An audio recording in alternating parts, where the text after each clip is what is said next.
G'day Barry, how you going?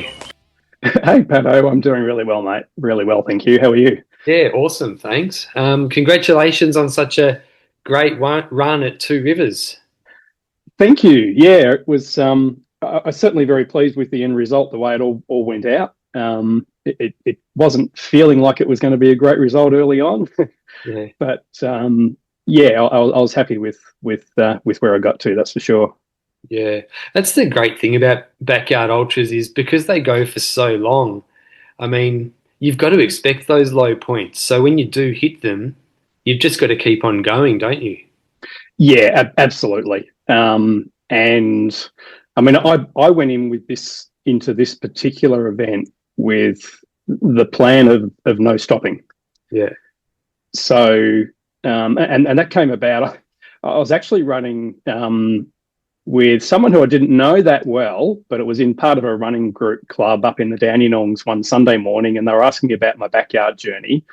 And I mentioned that I had Two Rivers coming up in a couple of months, and I'd done GV last year, and he said to me, "So, okay, so what are you going to do differently this time that you didn't do last time?" And I yeah, thought for a second, I thought, "Wow, what a great question!" yeah, And straight away, it just popped into my head. The answer was no stopping, yeah.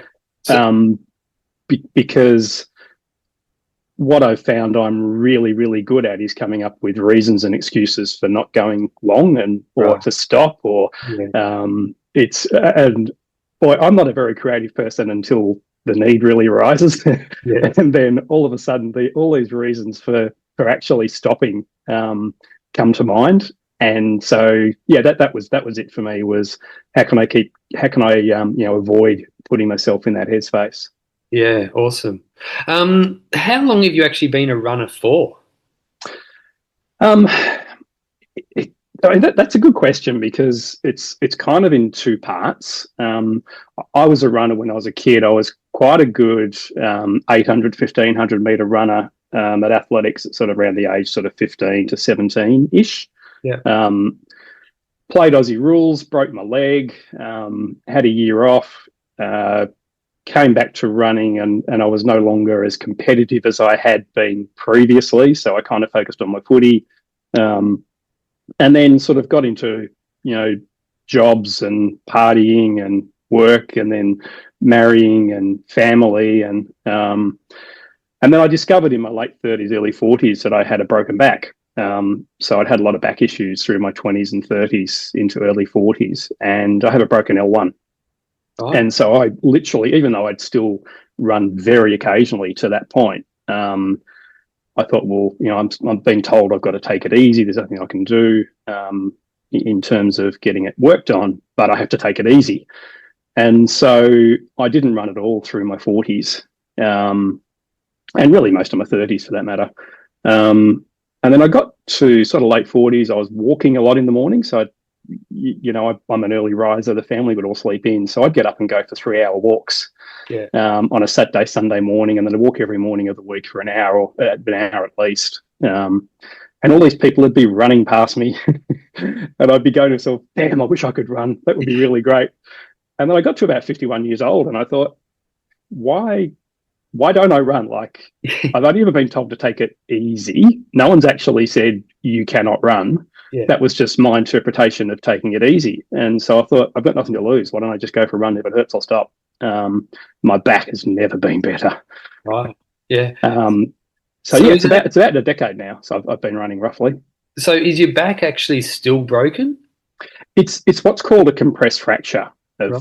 of L1. So effectively, L1 is a wedge shape. The orthopedic surgeon looked at it and said, "Oh, look, you must have been in a bad car accident at some point in time," or which I've never have been. So I have a theory that it was actually probably just developed that shape, Right. and it's called a compressed fracture. But even he said, look, the majority of the pain you get from your back is arthritis. I see. This is even back in my 40s. He said you've got arthritis right through your back, across into your hips. That's where most of your pain's coming from, and I think that's why my whole running journey has been one where my back has got a whole lot better because arthritis has responded to that movement, mobility, probably carrying a little bit less weight. Yeah. Um, but also, it builds strength in all sorts of parts of your body, including your core. And I think that's actually helped my back a lot. So I have a lot less back issues now. I get a sore back, but nothing like what I used to get prior Yeah. to running. So, like on a bad day out of 10, how sore does it get? Oh, nowadays, out of 10, probably about 6 or 7. Right. So Okay. it's not severe. But if I go back into my early 40s, if I was sitting at my desk for too long, I'd have to, if I was going to drive to a meeting, I'd have to plan half an hour before leaving to get up to lie on the floor to get my Wow. back straight so I could actually then turn up at the meeting. Yeah. But it wasn't all the time. But yeah, I would have probably 2 bad episodes a year where I basically couldn't move for a day or two. Wow. Um, I went and saw a chiropractor once, and my wife Andrea helped me in. And then after the chiropractor had finished, I literally couldn't move. And my wife Andrea carried me from the the chiropractor surgery across the car park into the doctor's surgery to get painkillers. Oh And my. when I say carry, like all of my weight was literally on her back. Yeah. Oh man. So that was sort of tens probably. Yeah. Gee. But yeah, I haven't had anything like that, touch wood, since I've been running. I don't have, I used to have an episode once or twice a year. Now I don't have any of that. Yeah. And in fact, if I get up and it's a bit sore, I go for a run. It feels great. Yeah. Awesome. So it's good. Yeah. Yeah. So also, running is the best medicine. Yes. Yeah. On the flip side, I can't ride a bike. So if I Oh, sit on a bike, I'm in a lot of pain within about an hour. So okay. running is my thing. Yeah. So as far as backyard ultras go, when did you first like learn about the backyard ultra format? um, I first got told via a running friend who is friends with Peter Munns and Peter Clark at Merriam-Werner. And because I'm the owner of Sports Beer, they had in previous events had a DNF beer. Right. And so the connection was, why don't we get your sports beer along and have it as the DNF beer? So um, Con put me in charge, or put me in contact rather, with the two Peters, and I think we might have jumped on a Zoom like we are here right now, and Yeah. had a bit of a chat about it, and said, well, yeah, that'd be great. We'd love to be there. We'd love to provide the DNF beer and get involved. And then I started, of course, thinking I better learn a bit about these. Yeah. So jumped on YouTube and learned a bit about Laz and a few of the previous events. And there weren't anywhere near as many YouTube clips back. This was probably I'm talking here late 2021, 22, 20, no, not 2021. Right. Yeah. And then I went along. I think the first one I went to was Merriam-Werner, end of April. I think it actually straddled April, May in 2022. Yeah. And it was the one that Laz came out for. Oh yeah. Yeah. And so I got to spend time with Laz and chat with him quite a bit. And I actually had lunch with him on the Monday after the event and got to hear a lot of his stories and journeys and how he got to the point of actually wanting to do backyards. And so that whole sort of romance around the whole backyard ultra concept really hit me, I think, at a great event to learn it, because it was such a as an observer, which is what I was. It was like being in a camping ground with your friends. Yeah. Yeah. And I had I don't know, probably 8 or 10 people were running the event who I knew. I just didn't know they ran backyards until then. In fact, most of them hadn't run them until then. And yeah, so that's where it sort of started. I just thought everyone was amazing and thought, there's no way knowing I would ever do this. This is crazy, but Yeah. good on them. I'm enjoying myself. Yeah. Yeah. Yeah. So that was the year Ross McPhee won, and it was a silver ticket race. So he won that to get onto the Australian team. Yes. Yeah. Yeah, absolutely. Then I think the second one I was at then was the satellites at Merriam-Werner which was late that year. I think October that year. Yeah, that's right. Yeah. And I remember I met you at Shepparton in September, just the month before that race as well. You were set up there for the first TV. Yep.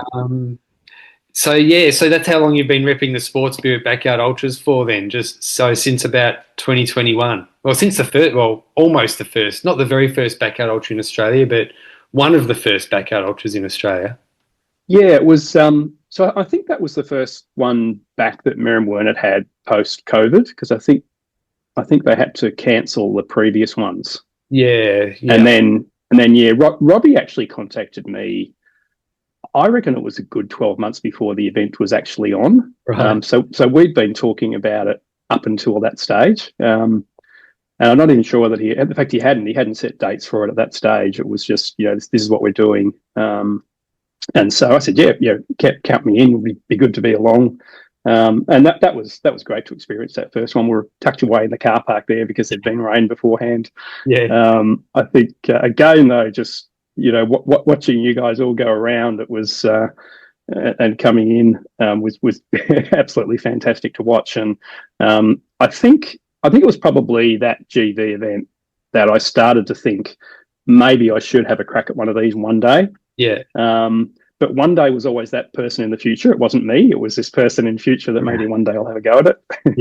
Yeah, yeah. So, I mean, I get the feeling that, I mean, considering how long backyard ultras go for, and they're still pretty obscure races, they are getting bigger, but they're still pretty obscure. I mean, you obviously set up at backyard ultras because you enjoy yourself, you like the format, rather than going there to make a financial killing for sports beer then, yeah? Oh, absolutely.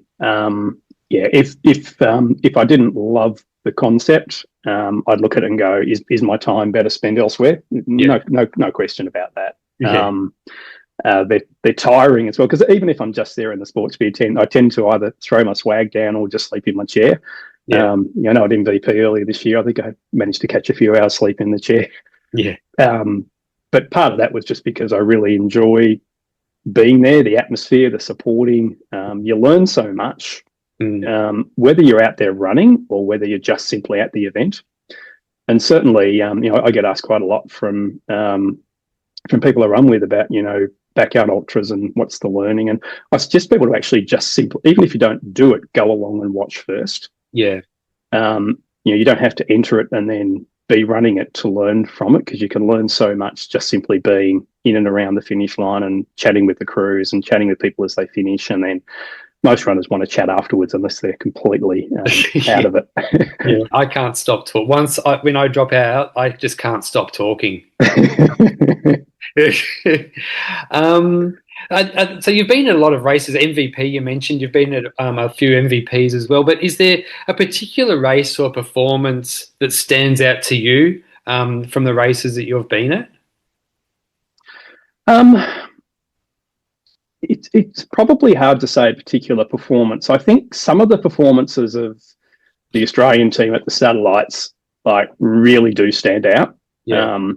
The whole, when you're there and you're finding yourself struggling to stay awake on the second night and you haven't even been running. Yeah. And, some of the stories of people falling asleep while they're out there running and then recovering and still making it back, and just observing how the crew and the support of the Australian team there was just absolutely sensational. But then you see other achievements. Like I can remember Cheryl, who has done, I think that she did the first two GV. She didn't do last year, and she had the record up until last year.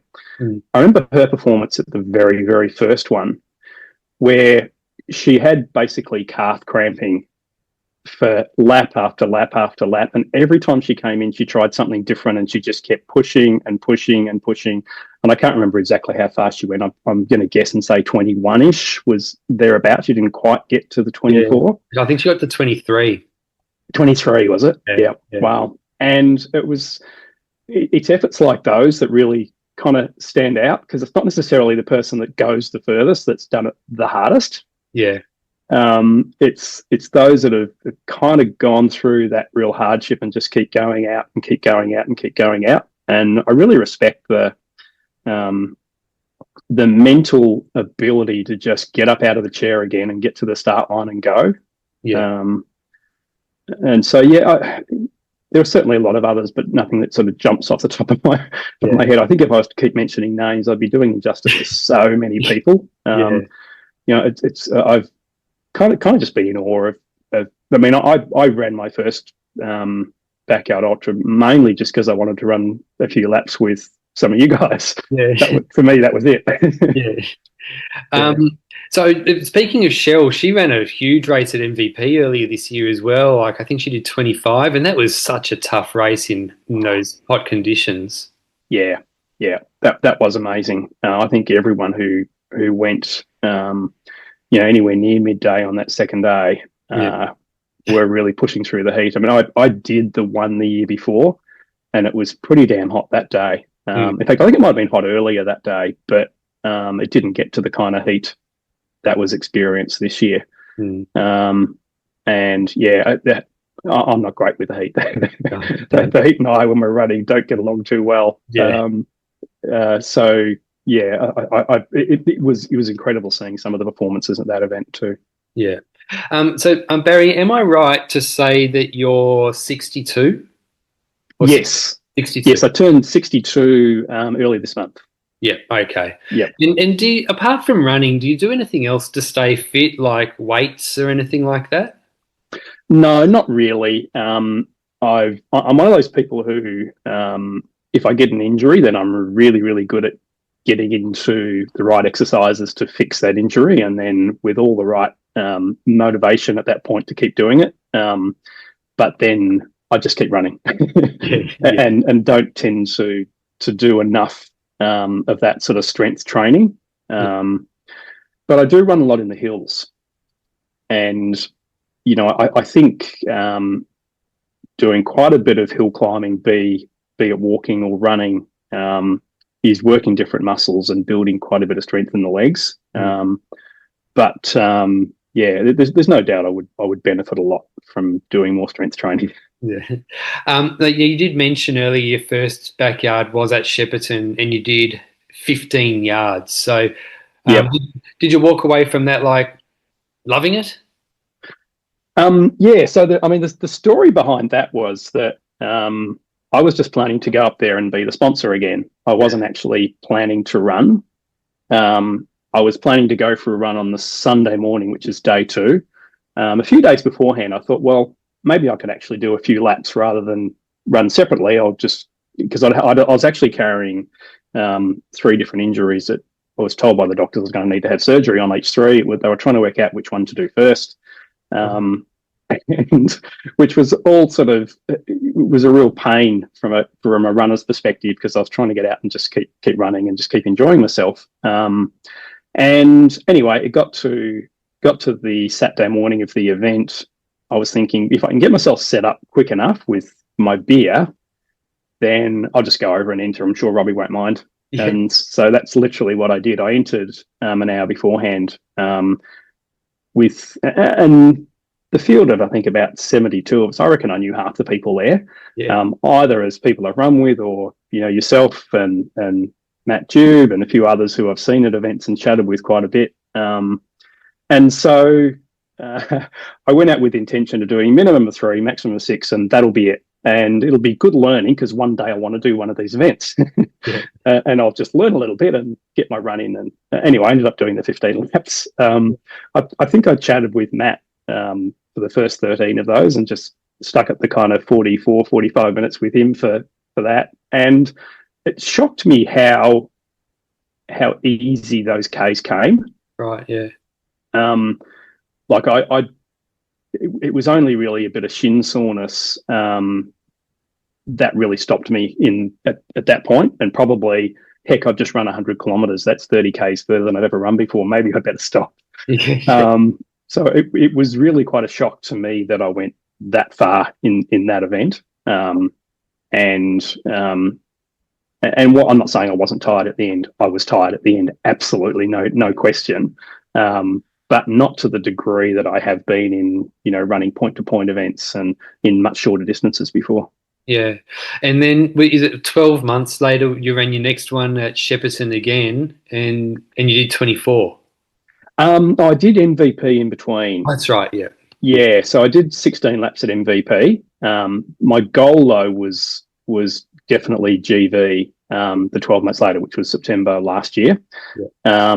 And I did MVP with the mindset of I've never run right through the night before, so I'd like to, and it starts at 7 o'clock on the Friday night, so it's a really good one to go along and run through the night, just experience that.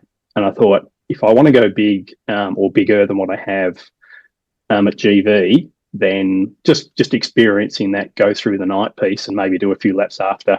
Mm. And so I was thinking actually of doing, I think sort of 12 or 13 laps was kind of where my head was at. And then I kind of thought, well, I might as well just get a PB in while I can. Who knows? I may never get here again. So Yeah. I ended up doing the 16, but I was pretty cooked from the heat by that point. Yeah. I'd experienced gut issues during the night, which again was it kind of odd to say it was good to experience it. It was good to know that I had gut issues, drank water for 4 laps only, and actually got back to I'm eating again and drinking again. Yeah. And so I think each of the backyards that I've done, there's things that you tick off that you learn from that give you more confidence for the next time around. Yeah. And it's finding and coming across those challenges, and if you can overcome them, then your confidence certainly grows. Yeah, for sure. And another thing with that MVP thing you mentioned, running through the night, how it's a good one to tick that off the list of running through the night. The other good thing is it is during summer too, so it starts late and you've got a shorter night as well. So it's not like you're running through the winter solstice or anything like that. Absolutely, yeah, because it doesn't get dark until nearly 9 o'clock, and then Yeah. it's light again. Yeah, it's Yeah. not long at all. Yeah. So yeah, you're quite right. It is a little bit easier than what we had a few weeks ago at Two Rivers, where we had that 12 hours of Yeah. black. Yeah.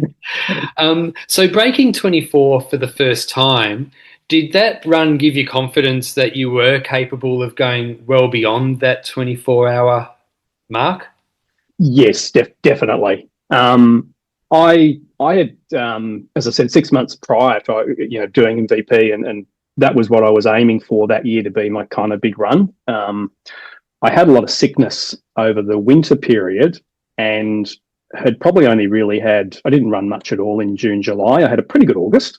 Mm. So I probably had a good sort of 5 or 6 weeks leading up, but 5 or 6 weeks leading up to a backyard ultra is not Yeah. a great level of training, but at least it was some. And yeah, I didn't expect to get to the 24, Right. given how I was, where my fitness level was not great. Yeah. And so, yeah, getting to 24, the interesting thing about that event was, for me, I think I got to about lap 19 or 20 before, or maybe 18 before I started to feel really tired. Yeah. And then, and I went downhill really fast. Like Right. I went from, wow, this is easy to, oh, I feel horrible. Yeah. And 1920, I was feeling like crap. 21, not a whole lot better, but I was still coming in around 52 minutes.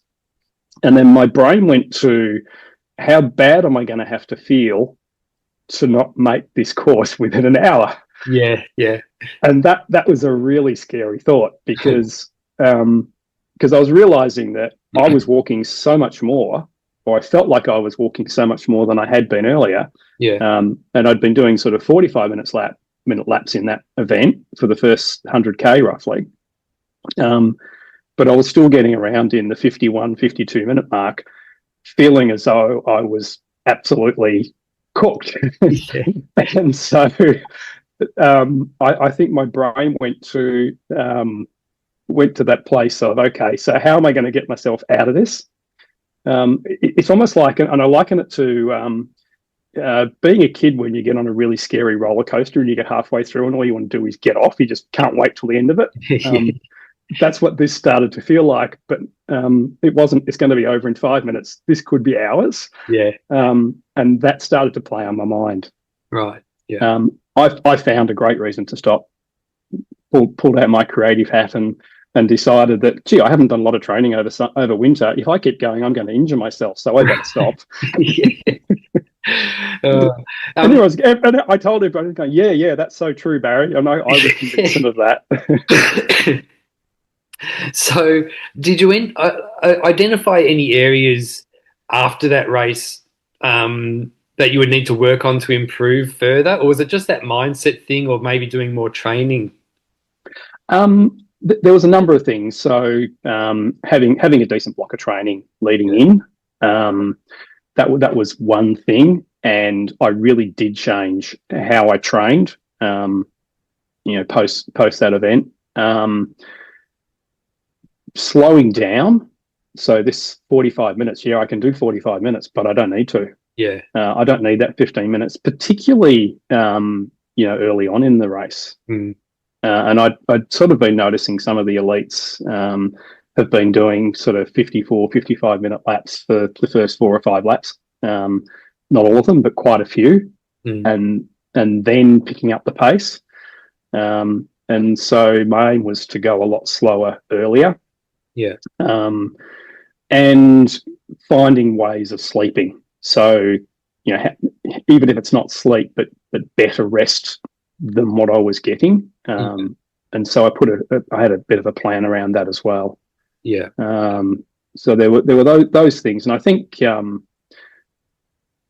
my aim was as long as I keep my heart rate down, I feel as though eating is easier. But if my heart rate was getting up, and that could even be just a bit of a mental thing, I just find that then eating becomes harder.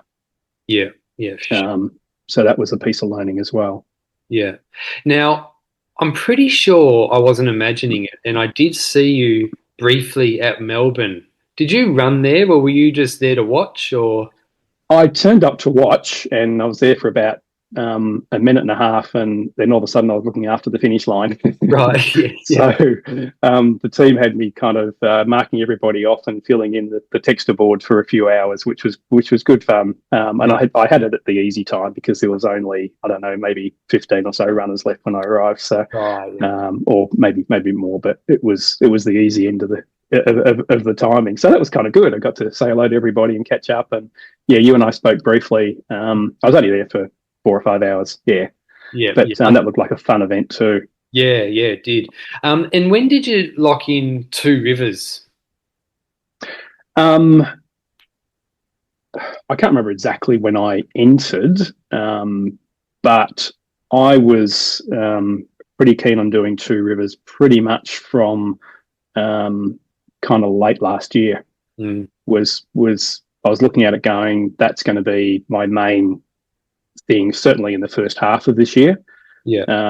And if it goes well, then my aim was then to probably do a point-to-point event later on. I actually decided to have quite a bit of a break after GV in September last year, because I looked back and thought I'd done 4 events over 100K, of which the final one was 100 miles, and my body was just run down quite a bit. So I didn't do a lot for about 6 weeks.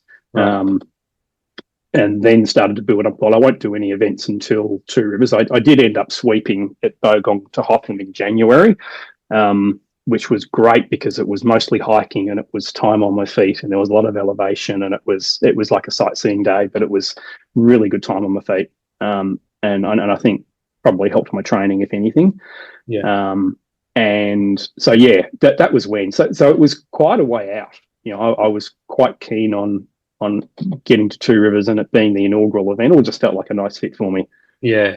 So you mentioned that leading into the Shepparton race where you did 24 hours, you probably didn't have the best training block leading into it. What was your training block like leading into Two Rivers? Once I started back, it was probably late October, I think, before I really started running again after GB. I had probably my longest period of running since I've started back running injury-free. I want to say injury-free, I had niggles, but nothing that said you have to stop for a while again. So it was really quite strong. I didn't get to long distances in terms of big weeks. Yeah. So, in the past, I've got up to points of getting, 100, 120, 130 Ks a week at times, but for short periods. I didn't get to that level. I was probably doing 65, 70 was where I was kind of maxing out running, and then maybe another 20 or 30 walking some weeks, but not, that was rare. Right. So I didn't do the number of Ks I would have liked, but it was consistent. Yeah. And it was much slower than what I've run before. Right, okay. And what about elevation? Did you have any kind of elevation targets or anything like that? Because I see you do quite a bit of elevation. Yeah, look, I tend to run up in the Dandenongs sort of typically twice a week, depending on my schedule. Yeah. And so, look, anywhere from sort of 1,500 to 2.5 is not unusual for me. I think over that training block, I was probably doing less than, say, what I might have been doing a couple of years earlier. Mm. But certainly, there'd be a run in there where it'd be 800 to 1,000 meters of vert, 20 plus Ks, and maybe a second run, which might be 14 to 15K with about 600 or 700 or maybe 500 vert. Yeah. And just in those two runs themselves was giving me, around that sort of 1,500. So, as I say, sometimes I was over 3,000 a week. It Yeah. just depended on what I was doing. But I find it really good because I'm usually running with a few other people, and there'll be people at different paces. So I tend to find there's a lot of times where you get to the top of a hill or a corner where you're stopping and waiting, or you're walking back to people, or you get to a hill that you're walking up. So you're running at different paces using different muscles. And I think it's actually really good backyard training because you've got so much variety in what you're doing. Yeah. Yeah. Well, look, I mean, when you look at a lot of the best backyard ultra runners, a pretty common thing is that they do a lot of elevation. Like some of them Right. do an amazing amount of elevation. But Yeah. yeah, now I remember you telling me that like you came down with something. You were a little bit unwell leading into Two Rivers. Yeah. Well, two things kind of happened. I ran on the Saturday before, and it had a sore right knee, and I've never had knee issues before in my life. I just kind of ran through it because I thought, well, I've got a week of tapering anyway. I'm sure it's nothing. I'll be fine. And so that was weighing on my mind, and I didn't run at all during the week. That week, I just said, okay, knee sore, and it kind of got better by the time I ran, and it was not a problem during the event at all. It was just a mental thing. But yeah, I started to feel a bit sick. Unfortunately, I think it was the Thursday morning, I woke up, and I think you and I were talking about this early on in the race, where I was looking at heart rate and HRV from Garmin, and I'm a bit of a nerd in that space, and I do trust my heart rate on my watch. Like, I know some people don't, but I find mine's quite consistent. And it looked to me prior to that morning that my HRV was going to climb and keep going and peak for the race. I reckon I had it timed exactly right. Yeah. And I get up Thursday morning and it's jumped down, and then Friday morning it jumped down, and then Saturday morning it's jumped down even further. And I could feel, I was feeling a bit fluey, and I Yeah. was trying to convince myself that, oh yeah, you were sick a couple of days ago, but you're fine now. I wasn't. Right. Yeah. Yeah. Did it affect your mindset at all? Like, did you find yourself reevaluating your goals because of that? Um, I tried to switch off from it completely until the race started. Yeah. And good old Garmin again jumps in and tells me that I forgot what it's called, but I was feeling -2 instead of 3 or 5, like I normally do when I started a run. Right. Okay. And so that started to affect my mindset. And part of my race plan was to walk at the start for 100, 200 meters ish, thereabouts, and then run to about the 2K mark, which is similar to what I was doing at GV, where you get to the bridge, which is about 2K. So in Two Rivers, I was doing much the same thing. And unless my heart rate was going to jump up sort of, too far above 140-ish for me, if I can't sort of slow down and get it down, then I would stop and walk. That was part of my strategy for the first couple of Ks. Early on in this race, it was jumping up to 150, 155. I was getting into 160 and I'm running really slow. Yeah. And I'm looking at it going, if this was last Saturday, I would have been 130. Yeah. It was really, I felt like I was in a sauna. And so I started to think to myself, okay, well, mindset wise, this is a real problem.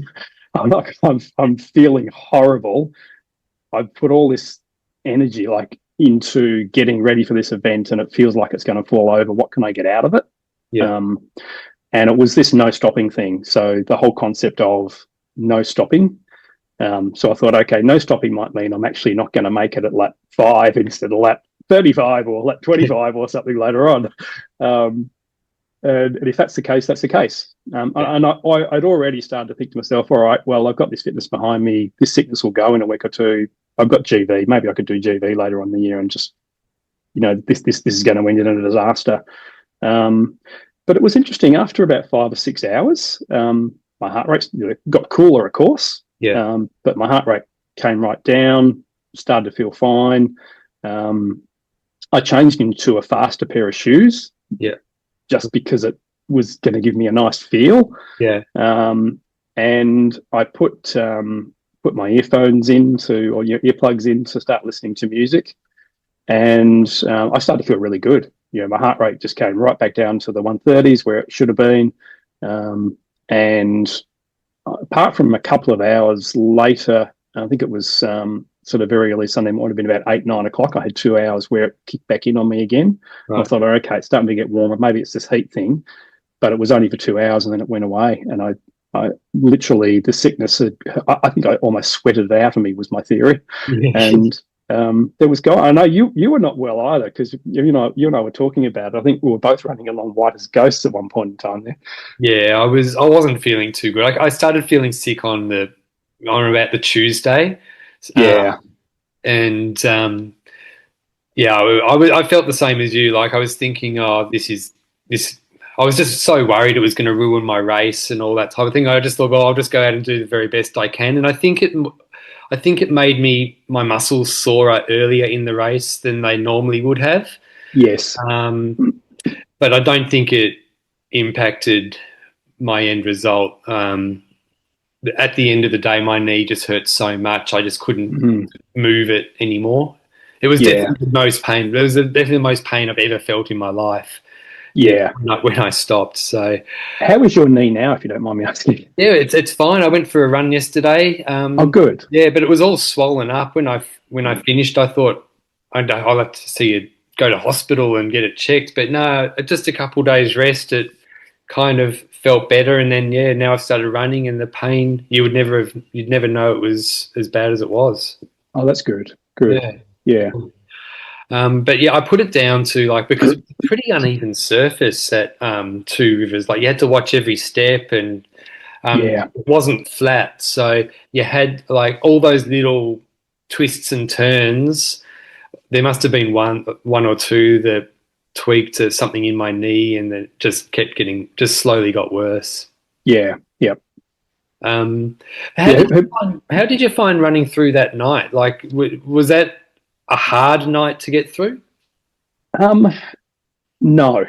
Right. No. The getting through the night was hard for me. So, there's this whole thing about comparison. So, we always compare something with something else to get its real measurement. So how does it feel? And I had felt horrible all afternoon, and at night time I actually felt quite good. Yeah. I was playing music really loudly in my ears. I don't know whether you could hear it when you and I would come across. I was trying to turn it down when I was getting close to people. Yeah. And there was some music that I've sort of come across some new music about 10 days earlier, and I was looking forward to hearing it all, and I'd only heard snippets. Right. And so I sort of created this thing for myself where I'm going to get through the nighttime listening to music, and it's music that I just can't wait to hear, because I think I'm going to really enjoy it, and it panned out that way. And so most of the night, I'm not saying it was easy, but comparatively to how I had been feeling, I was really pleased that I'd started to come good. Yeah. And yeah, it was dark, but there were some funny things happening. I think there was a section kind of between about kilometre 3 and kilometre 4, right, where you sort of run for maybe 300 metres and you turn a bend, and then you turn another 300 metres and you seem to turn a bend, and each section kind of almost looks the same, and at night time even more so. There was a section there which at night time looked to me like it was a slight decline, and so whenever I was getting to that, I was just going, cool, I'll just go a bit quicker here. So I was actually running that section a bit faster. The next morning when it got light, I realised it was actually an incline, not a decline, but at night time I was like, that I was confusing it completely. But And when I say incline decline, for those that don't know that course, I'm talking 400 meters, and it would have been in 1 meter one way, 1 meter the other. Like it wasn't. That was how much variation there was in it, but it does make a difference. Yeah. Um, I reckon some people will want to know what music were you listening to? so I have fairly eclectic tastes. So I can listen to current pop, old pop, current rock, old rock. Yeah. The new stuff that I'd come across was it was like this Scandinavian heavy metal band, Okay. but the vocalist is very operatic in her Right. voice, and she has an amazing voice. So there was a little bit of that, and what was really cool about their music was that it had so much variation in it. So there was some orchestral sort of stuff. There was heavy drums, heavy guitar work. There was some of the songs would have sections in them that sounded almost Indigenous Australian in the style, which Right. was really quite eerie running through the Yeah. amongst the trees at Echuca. Yeah. There were other parts that sounded a bit Asian almost, and then it would get heavy, and then it would get operatic. It was quite a bit of variation, so that was really cool. It's quite linked to for anyone that's seen the Vikings series on TV. I don't know if you've ever seen that series, but the music and background to that is kind of similar. Right. So I also had the soundtrack to that, which I'd only ever heard in the show before, not the actual full length soundtrack to it. And it's I have no idea what they're saying because I don't speak their language, but the music itself was just really good. And I actually found myself running along at times, and I've got my arms up in the air, pretending to play the drums. And Yeah. this is Yeah. like 2 a.m, and I was just getting totally into it. But it Yeah. was just taking my mind off the run was the key of it. Yeah. And just putting myself into a different space for a while was quite nice. Yeah, sure. Now you did mention, but that we walked, sorry, we ran past each other looking like ghosts, and you weren't exaggerating because there was one time I ran past you and I didn't even recognize you. You were that pale. Like it was in the morning, maybe about 7 or 8 on Sunday Yeah. morning. You really were white as a ghost. Yeah, I went through 2 hours there of I just felt horrible again, and I for the life of me I can't even remember what felt horrible. Like I Yeah, don't actually I can't remember. yeah, I just know that I had 2 really tough hours, and I can't remember whether it was my muscles were getting achy again like they had the day before, or what it was. But I had two pretty tough tough loops there, mm, um, and. I, because I'd been so terrible in the first 6 laps, which is really bizarre, I didn't expect to go very far. Like it was at that point, it was just, it was almost like I'm going to be embarrassed. Yeah. right, yeah, That was kind of, which is silly because, whatever happens, happens on the day, but that was kind of where I was at. So hitting 100K, for example, was like, yeah, okay, at least I've got something that's credible behind me now.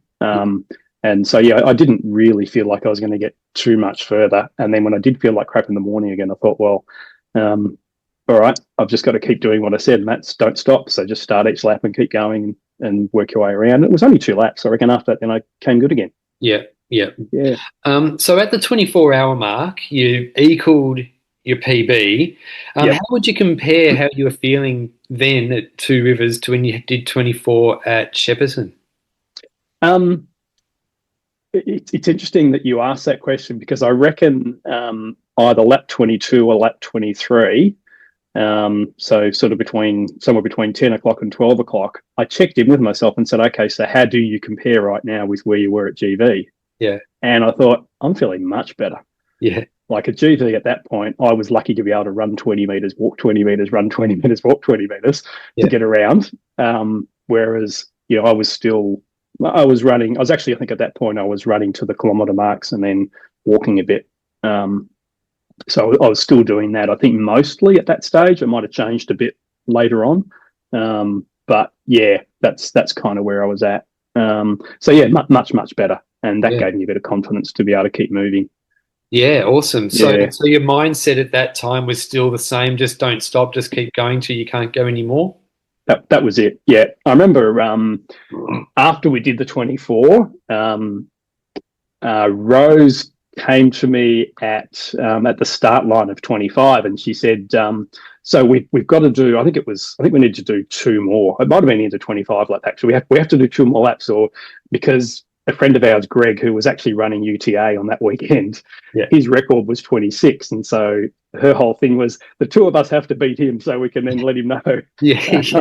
Yeah. So that was it's funny how those little milestones kick in, and it wasn't about we're better than him or anything. It was Yeah. just that's his record, so we're going to knock it off. And Yeah. I've got no doubt Greg will come back and probably do 40 one day because that's what he's capable of. Yeah. But yeah, so just little things like that in the race give you a reason to want to keep going and give you those little boosts. Yeah. I can't remember when, but I think it must have been after lap 21, because I think it was after lap 21 we were down to 7 of us. Yeah, that's So it. I think we had something like about 9 laps where there were 7 of us left, which is Yeah. quite incredible. Yeah. And it was that point where every time I went past Ross, he was going, he'd be going, "You're doing well, you're going great, keep it up, that's it, good on you." And prior to that, he wasn't. And just even that made a difference,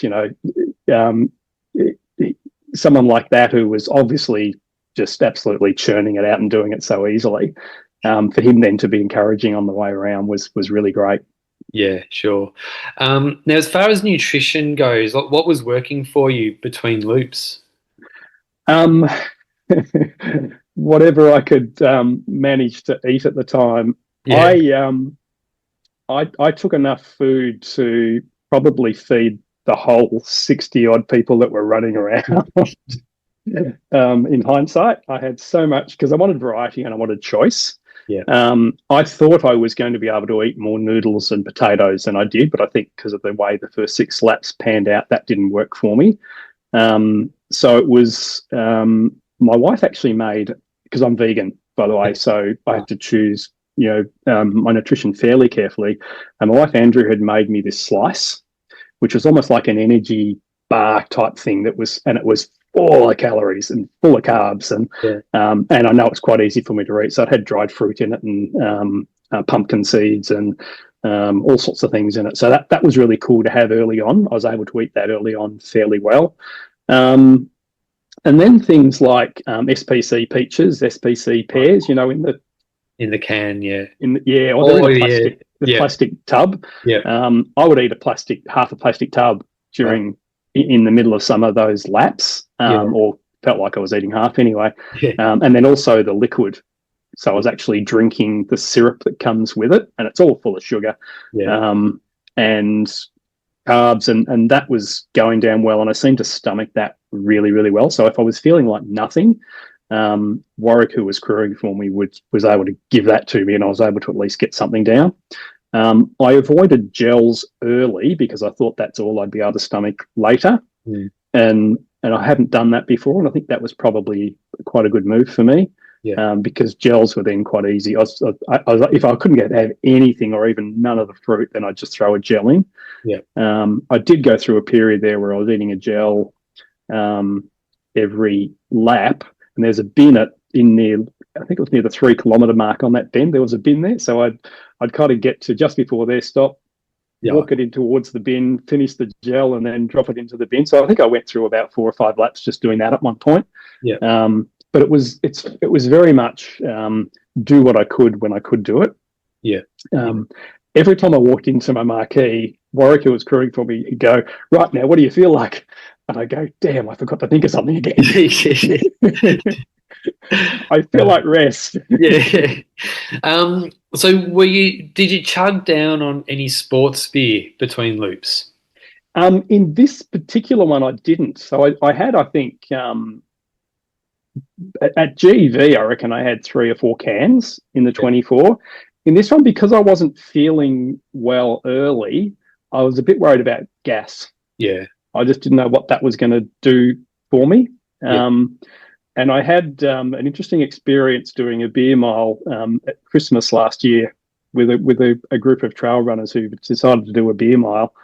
And you had to sort of scull a beer every 400 meters, and, Right. and the experience of doing that with non-alcoholic beer was just filling me up with gas, and it wasn't a great. And I thought I don't want to go there again Yeah. in Yeah. this instance.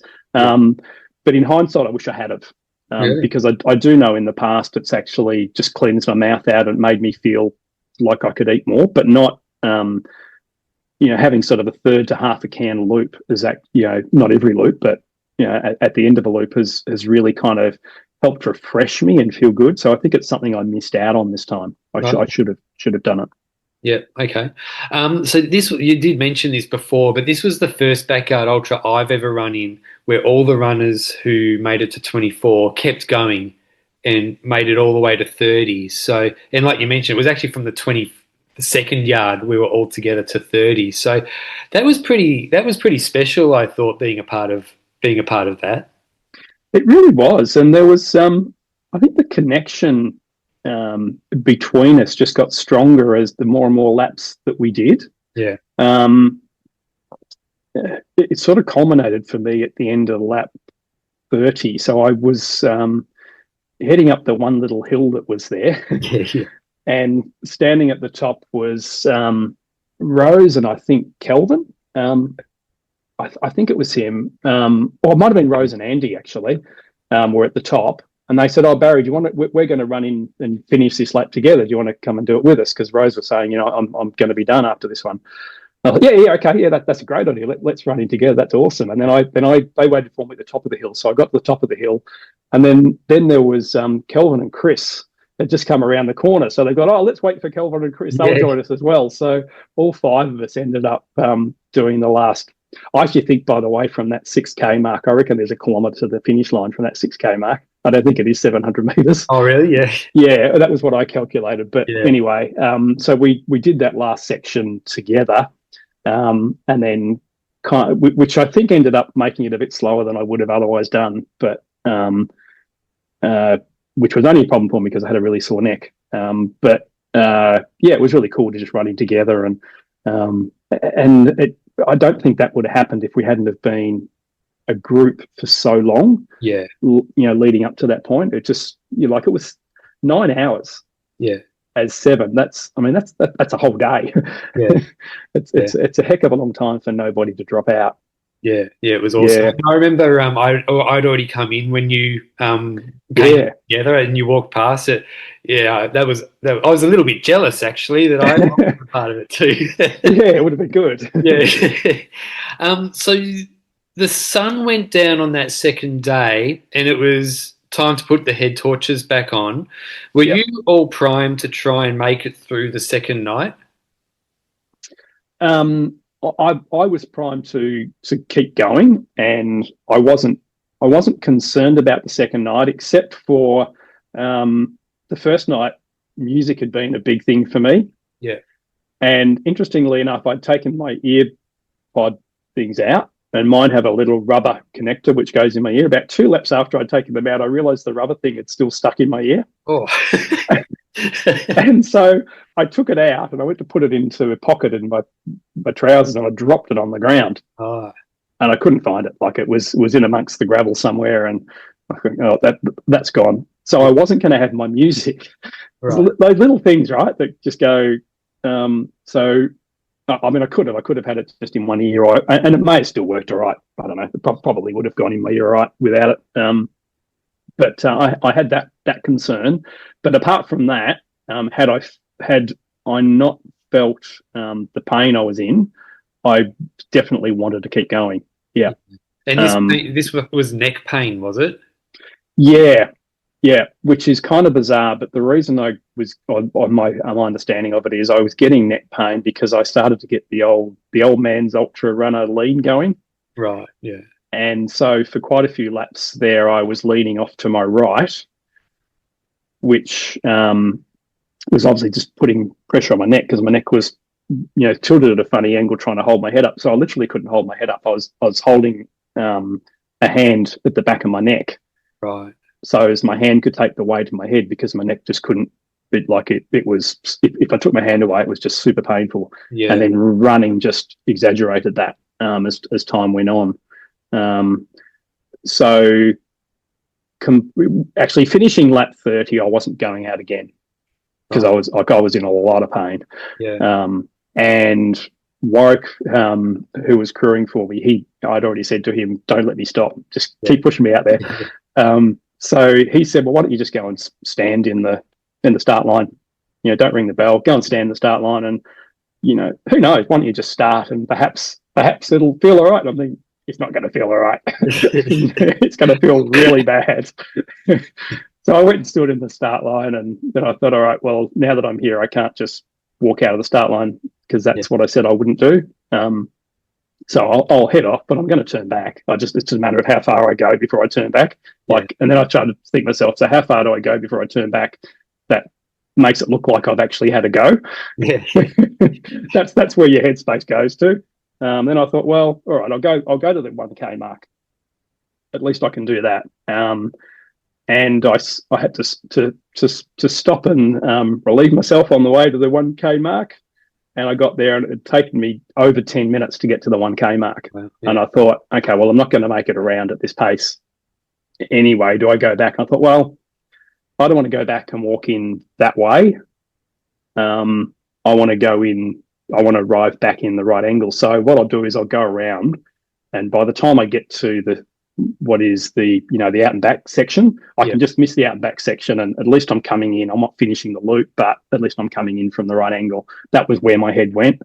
It took me, I was over 19 minutes to the second K.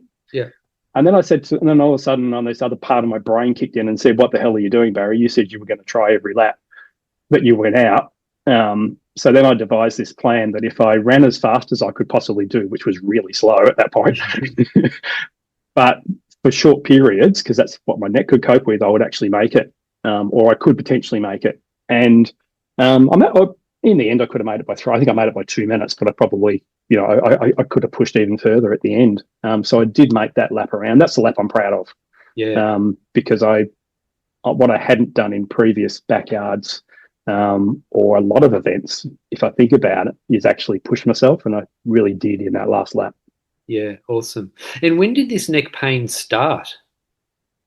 Um, I think it was starting to kick in around lap 20, late lap 27. Right. Yeah. Certainly the back half of 28, a majority. Oh no, it would have been, maybe it started in 28. So the back half of 29 and majority of lap 30, it was really sore. Yeah. Yeah. Okay. And I was, literally, my arm was like I'm holding it with my hand. Yeah.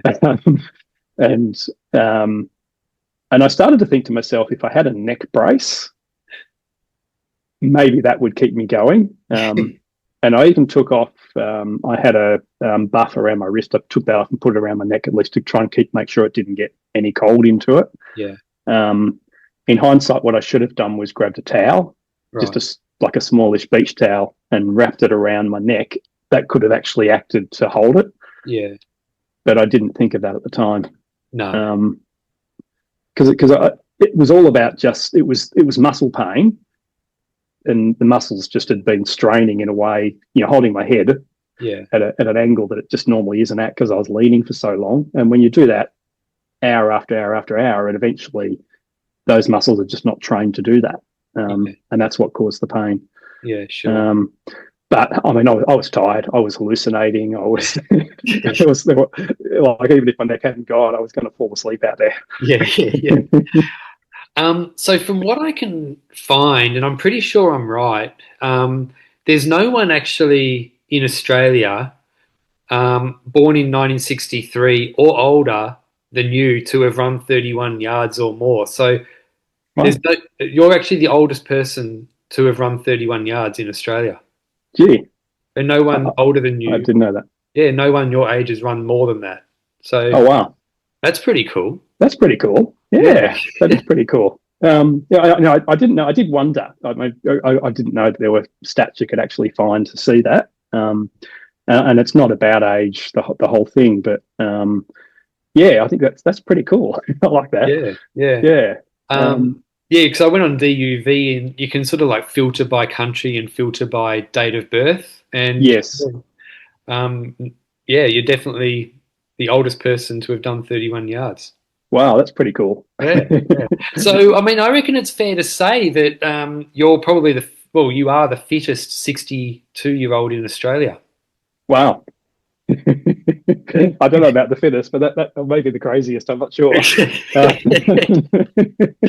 Uh, but no, so thanks for sharing that. I didn't know, so I appreciate yeah, that. Thank you. yeah, it's awesome. I mean, it's an awesome achievement. What would you say your philosophy as far as just general day-to-day nutrition goes? Um, Day to day nutrition, as in not linked to training, Yeah, or yeah, yeah. Look, I'm vegan. So my diet has been plant based now for I think it's either 5.5 or 6.5 years. So it's been quite a while. Um, I eat way too much sugar for yeah, enjoyment, but I run it off, so that's probably okay. Um, if I'm actually in training and leading up to an event, then my mindset switches from I just kind of eat to what I enjoy to eating for as if I'm trying to fuel my body correctly. yeah, So what's going to be good for me in the lead up? So rather than what tastes good, what's good for me, yeah, and trying to get that balance right.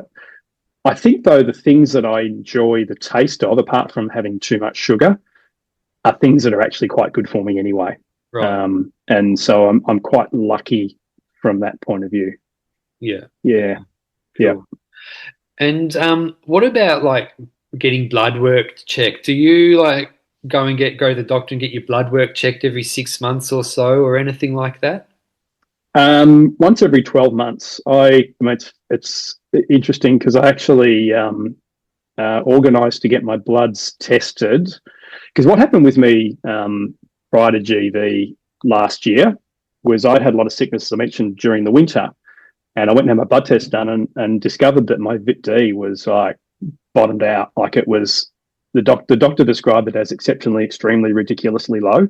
Oh, yeah, And so I was straight away put on vitamin D tablets, and bang, I just literally bounced straight back. And all of a sudden, I had this energy and wow. So I actually plan to have them done again about 4 months prior to Two Rivers. But I'm sitting at my desk here at the moment, and I'm looking at the sheet that I'm supposed to take and go and get my bloods done, and I didn't get them done because I feel fine, yeah, fair enough. which Yeah, is which kind of speaks to my mindset a little bit. You know, if it's not broken, don't fix it. But I should go. I normally I would get them done every 12 months or so, yeah, and usually I'm pretty consistent. The only thing I've ever really had a problem with was that Vit D, yeah. and so I'm still just taking Vit D tablets or capsules every day. Um, And how would you normally, without if you weren't taking supplements, how would you normally get vitamin D? Is that the one from the sun, or is that from the vitamin? sun. Right. Yeah, yeah, and that's why people were really surprised. They're going, but you're out running all the time. Why aren't you getting? And I think it's because majority of my running, a bit less so lately, but majority of running during winter is it's early morning, and I'm probably fully rugged up, so the sun's not hitting my skin anyway. Yeah.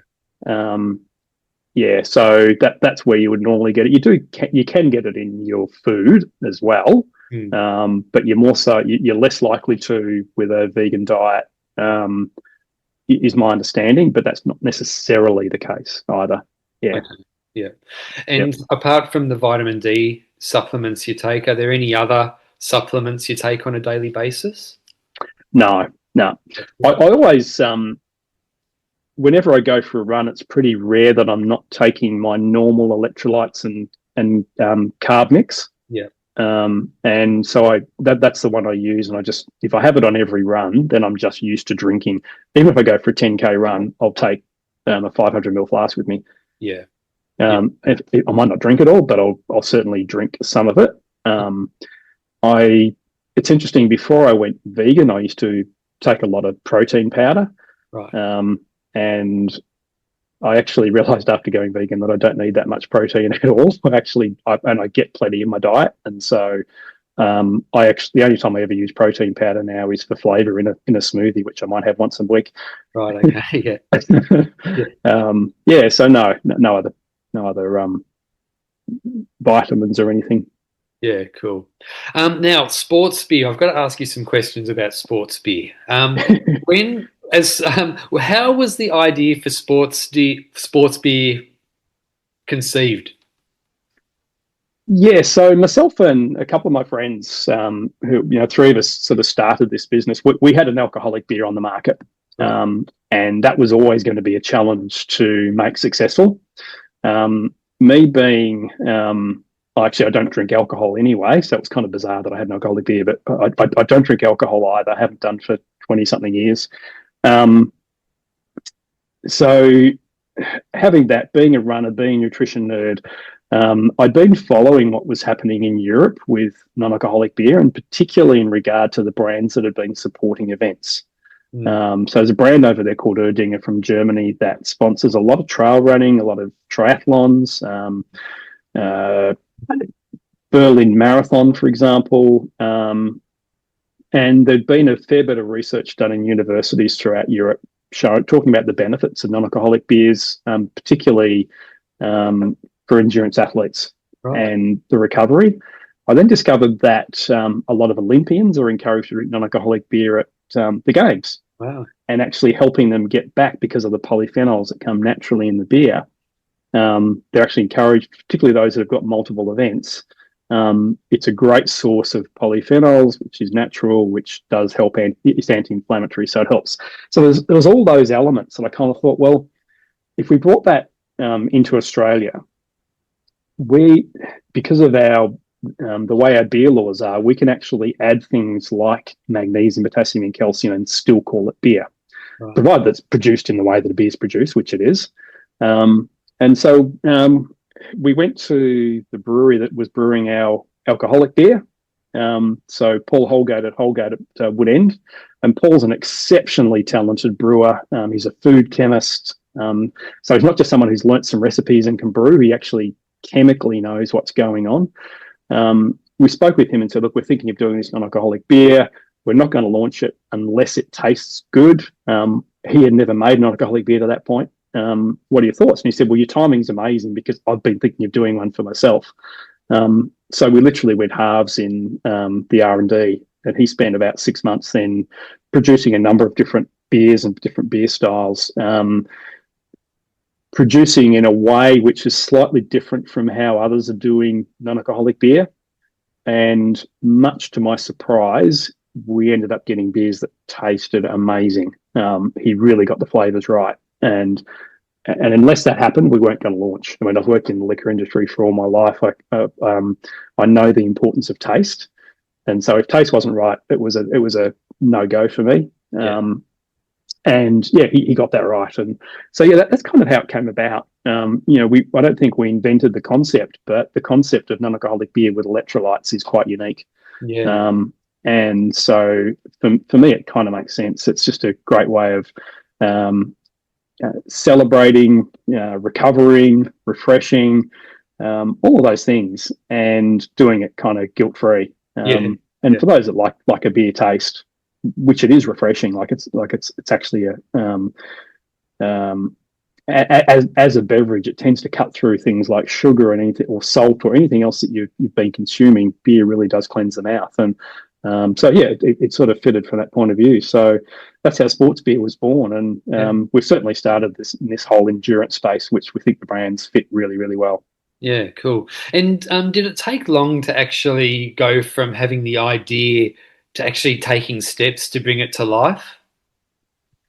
Um, the idea had sort of been, um, I guess, bouncing around a little bit for about 12 months or so before we took some steps, and then it was nearly 12 months till we launched. Right. And so, it was really from probably woe to go was a couple of years, Okay. which is reasonable. It's quite a long time, but it's reasonable. Part of that as well was wanting to launch prior to a summer, as opposed to Yeah. launching something, a beer in the middle of winter was probably not the right thing to do. So yeah, so timing for us was quite important there. But yeah, that's the process that we went through, and we did all sorts of things like you've got to come up with a brand name. So we came up with 6 different concepts, and we went out to running groups. and literally sent out surveys with here's six potential brand names. What do you think? And triathlon groups and cycling groups, and there was a couple of gyms we went to as well and showed people the names, and 60% of people actually selected the first brand name that we started with, which was Zero Plus. Right. Yeah. Yeah. Yeah. Yeah. Cool. So what would your advice be to someone out there who has an idea that they believe in and they want to bring it to life? Um, I think sense testing it first. So I think it's easy to have an idea that you think might be right. What do others think of it? So understanding who your market might be. Yeah. But in the end, if you really believe in it and there's enough support behind it, then it would be don't rush at it. Get your steps in place. Work out what your steps are, and then start taking them. You only get there by taking a step. Be prepared for a long road. Yeah. Sometimes in our case, a beer brand can either click and absolutely take off, or it can be a slow build with some ups and downs along the way. And there's no doubt that's where we are. We're a slow build brand, but our awareness is gradually growing. It's gradually increasing. More and more people are talking about us, and people who drink us are drinking us regularly. And that in itself is a good base. So I think, not expecting too much too soon and being prepared to stick at it for the long road. Yeah, sure. Cool. Now you hear about angel investors like that Shark Tank show and things like that. Did you get involved with an angel investor, or is it all just you and the others involved? We initially started with four of us. One was a silent investor, that didn't work in the business. We all put equal amounts in. Yeah. We've had two investors of smallish amounts. They're not small because they're actually quite decent, but they're not like a Shark Tank where people are putting in potentially millions of dollars. But so there are significant amounts of money that've gone in. But that's been it thus far. Yeah. So we haven't gone out to any big investors to put massive amounts of money into our brands at this stage. Yeah. Okay. Yeah. Part of that challenge is, I think it's good that if someone wants to put a lot of money in, that's great. But then you've got to know what you're doing with it. Yeah. And as a business, we're not far from it, but we're close to getting to a point where we could say, okay, this is what will definitely build this brand. And that's the point where it does make sense for an investor to come in and go, right, here's a decent sum of money. Let's put that plan in place. Yeah. Whereas for us, it's been this balance between awareness and distribution. Right. So if, for example, a Coles had said, yeah, let's put it into all our supermarkets, and they put it in across Australia and no one knows about our brand, it's probably not going to be successful. Right. Yeah. But how do you build awareness without getting that distribution? So it's got to be a softly approach the whole way through and just getting that balance right. And we've been walking that tightrope for a while now. Yeah. Awesome. Yeah. Very good. So, I mean, you ran so well at Two Rivers and you had an awesome result. And it looked like you were absolutely loving it as well. Have you had to think about your Backyard Ultra goals now moving forward? It's an interesting one because usually when I finish an event, I go, right, now I want to do that. That's my next thing. Yeah. And I actually thought that what I would want to do post this event was to move into another point-to-point, because I haven't done a point-to-point miler, for example. And there's a few that I would like to do at some stage. And so I thought maybe that should be my next goal, be it later this year or early next year. And therefore leave a backyard until at some point next year. Right. Be that I'm not sure if Robbie's actually doing Two Rivers next year. I don't know that he's decided that as yet. Right. So whether that goes ahead or whether it's GV next year or whether it's Melbourne Front Yard looks like a great event to do. Yeah. I'm sure I'll do the backyard again, but I I think I'm more likely to pick a point-to-point event before then. I don't do a lot of events in terms of running. I'm actually at events every weekend with my sports gear. Yeah. But I don't tend to run in a lot of them. So I probably would normally. I mean, in the past I probably averaged 2 events a year. Right. Yeah. Now I've been doing more than that the last couple of years, but yeah. So yeah, I'm kind of in a bit of not sure at the moment is where I'm at, and I think that's okay. I think it'll as I get back running, it'll become clear. Yeah.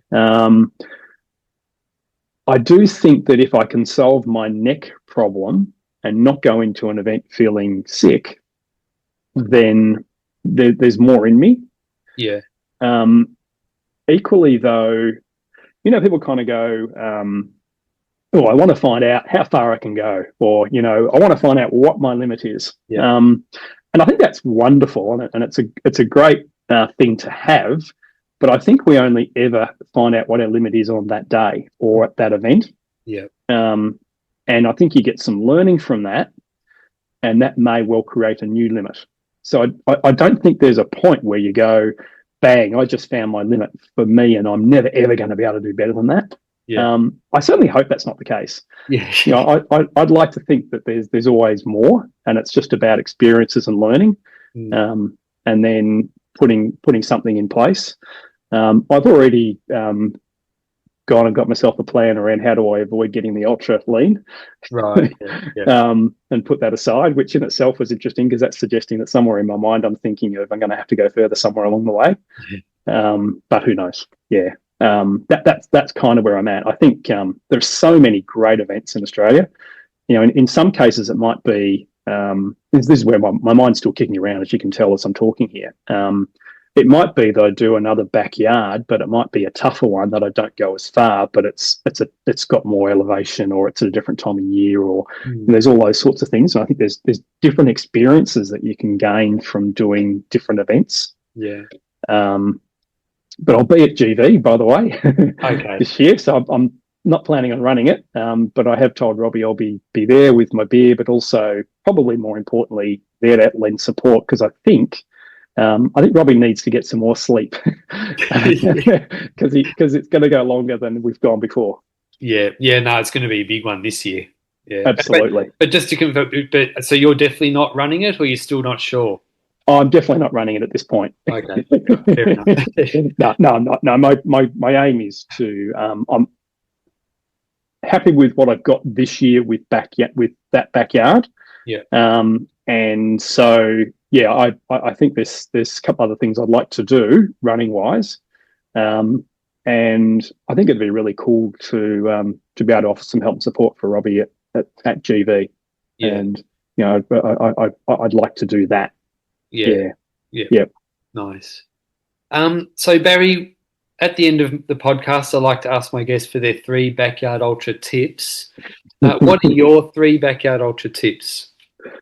Would you believe I must have listened to your podcast a bit before, because I've written 3 things down. Right. Has anyone actually been this prepared before?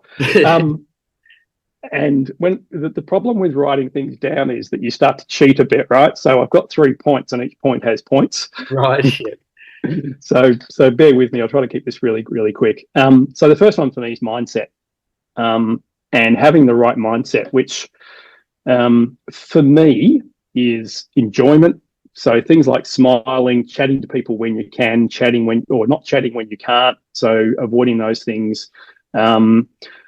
One of the groups of people that I run with, the people I run with a lot, like twice a week, we have a Facebook Messenger group going, and my watch was pinging every 3 minutes as I was running around from messages from this awesome group of people. So just every now and again, if I felt like it, it was just, even though this isn't where I'm supposed to walk, I'd stop and walk, pick out my phone, and actually read a couple of those messages, and the boost that gave my mindset was just absolutely amazing. So find what it is for you, mindset-wise. So there's the enjoyment side of it and the motivation side, the mindset, but there's also this, for me, it was don't create reasons to stop. And, I shared that kind of a little bit earlier on. The second is getting nutrition right. And I think nutrition for me is two key elements. One is how much we're actually drinking. So first and foremost, drink enough. Yeah. And for me, I kind of went with Harvey Lewis's theory, which is pee every hour. And if I'm not peeing every hour, I'm not drinking enough. Yeah. Yeah. And so and with me again, it's those carbs and calories I'm getting in my drink. So if I drank 500 ml, I was getting about 200 calories roughly, and that formed half of what I'm actually consuming calorie wise. And then food having variety and options. I'm not a person who can go right at lap 2. I'm going to eat this. Lap 3, I'm going to eat that. There was no point having that plan.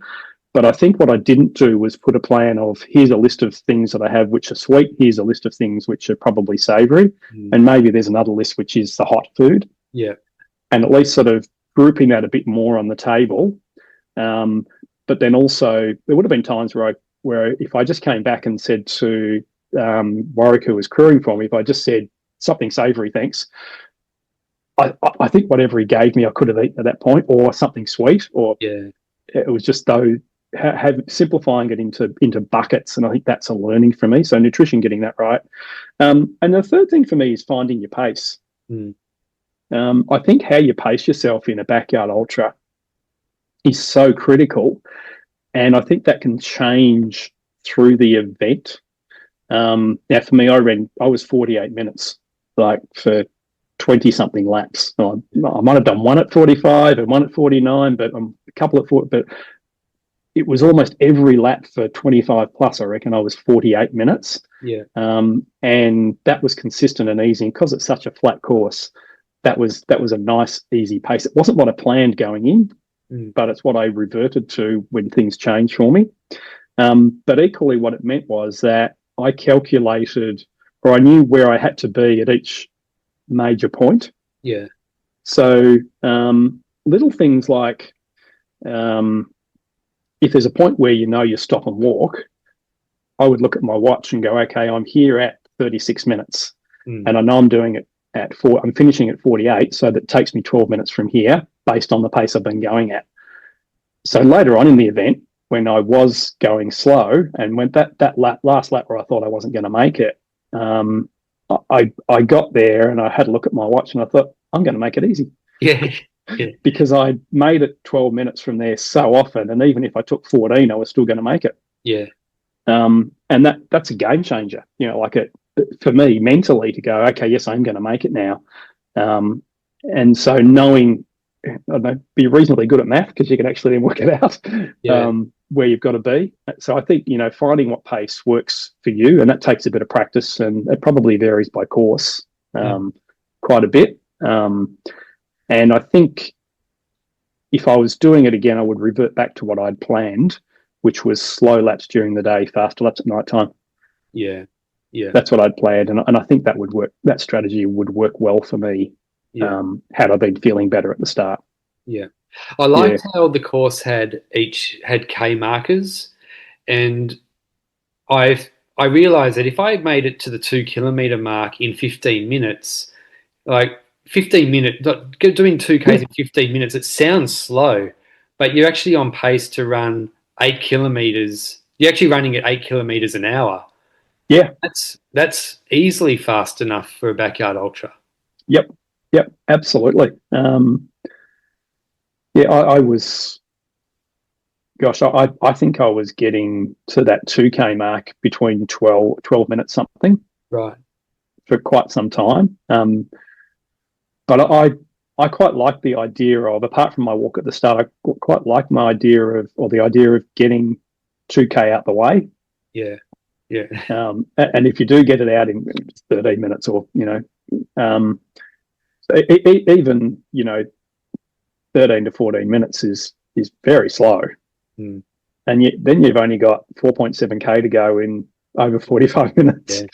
It's at that point, then you go, okay, well, I could actually walk from here. Yeah. Like, you could actually walk at a normal walking pace, or what would be my normal walking pace, and make it.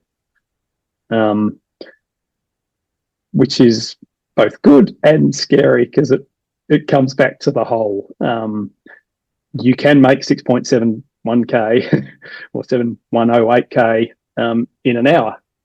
Yeah. Yeah. Um,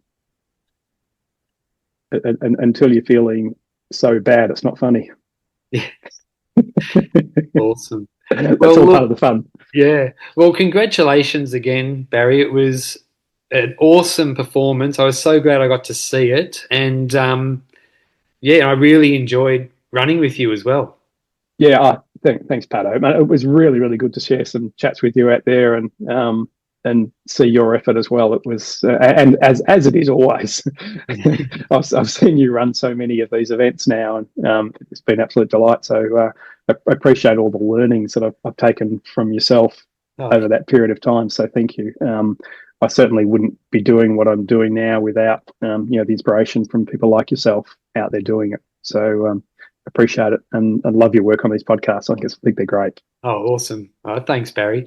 Well, look, don't go anywhere. I'll hit stop on record, but thanks again for coming on, and we'll definitely see each other soon. Cheers. See you soon.